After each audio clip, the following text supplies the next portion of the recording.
Hello students, आज का हमारा टॉपिक है स्टैनले मिलर का प्रयोग, एक्सपेरिमेंट ऑफ स्टैनले मिलर।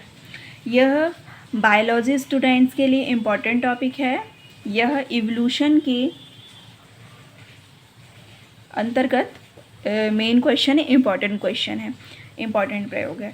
तो वीडियो पर बिना स्किप के लास्ट तक बने रहिएगा। तो इसमें देखेंगे हम ऑपिरेन के अनुसार जीवन की उत्पत्ति रासायनिक पदार्थों से हुई है। जो ऑपिरेन है उनके अकॉर्डिंग जीवन की जो उत्पत्ति है वह रासायनिक पदार्थों से हुई है, लेकिन कोई प्रयोग करके सिद्ध ना कर पाए थे। लेकिन जो ऑपिरेन है इन्होंने किसी भी प्रकार का प्रयोग से यह नहीं सिद्ध कर पाया था कि जीवन की उत्पत्ति रासायनिक पदार्थों से हुई है।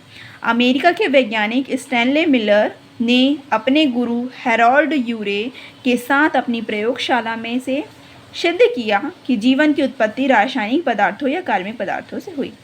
अमेरिका के जो वैज्ञानिक स्टैनले मिलर थे उन्होंने अपने गुरु हैरोल्ड यूरे के साथ में मिलकर अपनी प्रयोगशाला में यह सिद्ध कर दिया कि रासायनिक पदार्थों या कार्बनिक पदार्थों से जीवन की उत्पत्ति हुई है।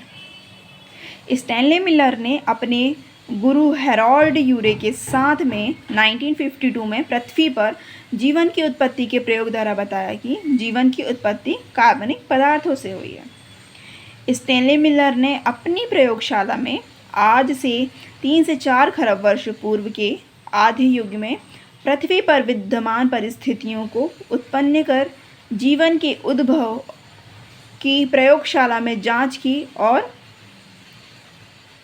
इसके लिए उन्हें नोबेल पुरस्कार भी मिला। मिलर द्वारा उपयोग में लाए गए उपकरण के एक बड़े फ्लास्क में मीथेन, अमोनिया तथा हाइड्रोजन का मिश्रण 2:1:2 के अनुपात में भर दिया गया। एक छोटे फ्लास्क में जल भरकर इसे उबालने का प्रबंध भी किया गया। इस छोटे फ्लास्क में जब जल को उबालने से जलवाष्प बनती है जो पूरे उपकरण में घूमती है।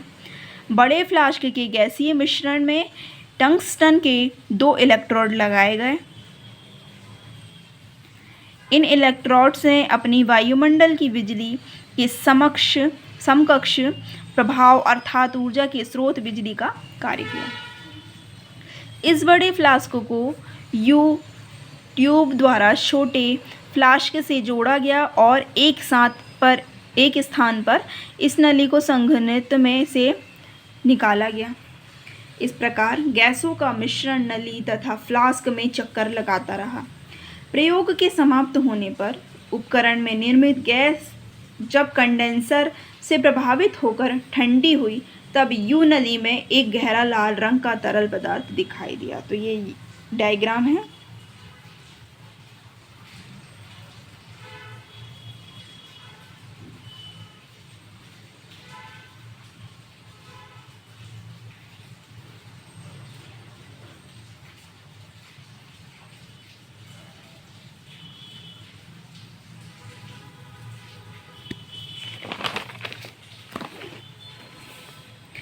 रासायनिक विश्लेषण से ज्ञात हुआ है कि इस तरल से ग्लाइसिन, एनेलिन, ग्लिसरॉलिन आदि अनेकों एमिनो अम्ल, सरल शर्कराएं व अन्य कार्बनिक पदार्थ विद्यमान थे। वैज्ञानिकों ने मिलर के प्रयोग में यह निष्कर्ष निकाला कि आज से 3 से 4 खरब वर्ष पूर्व आद्य में युग में पृथ्वी वाष्प, बादलों, मीथेन, अमोनिया व हाइड्रोजन गैसों से बने वायुमंडल से घिरी हुई थी। बादलों में विद्युत प्रवाह के कारण एमिनो अम्लों व अन्य जटिल कार्बनिक पदार्थों का निर्माण हुआ। बादलों में विद्युत जल प्रभाव के कारण ही एमिनो अम्लों व अन्य जटिल कार्बनिक पदार्थों का निर्माण हुआ था।